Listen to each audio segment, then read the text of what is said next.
It's a time to realize now why you're here on the planet.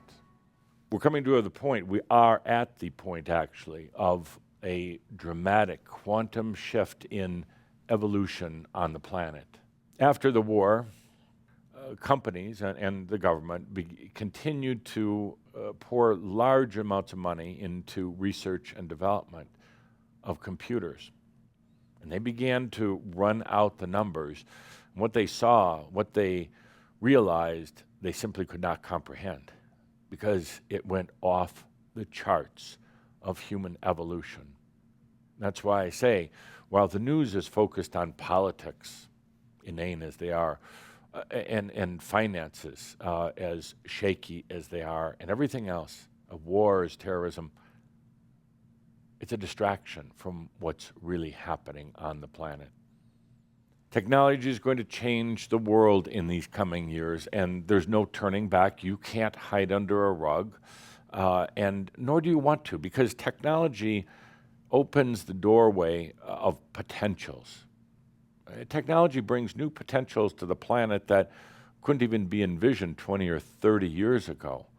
I love when this type of disruption or chaos comes because there are enough people on the planet and enough beings in the other realms who are putting consciousness into the whole equation, and that's ultimately going to make the big difference on the planet.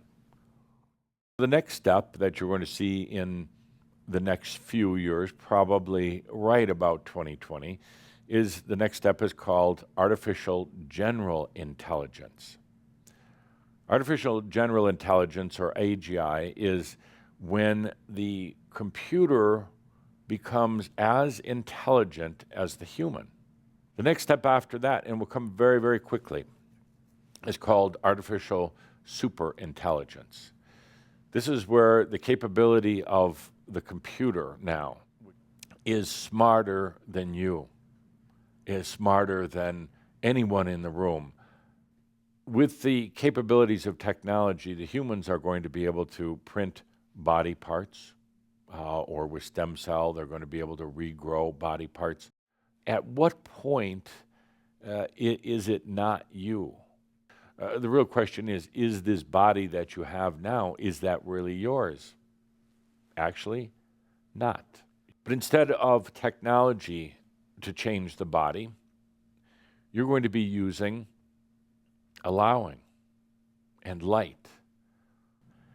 The rest of the planet is going to do it, but they're going to do it with technology. They're going to do it with power. Then the question becomes, as you're doing it this, I'm going to call it the natural way, the truly light way. As you're doing it, and now the rest of the world is going a little bit different way with artificial intelligence, with implants in the brain, with printed body parts, but without a lot of consciousness. Are you going to choose to stay on this planet? So we have these two very, very interesting parallels occurring simultaneously. That's why you came here. Where does it go to next? What's going to happen on this planet with technology in these few years ahead? And furthermore, what can you, as a conscious human, do with it?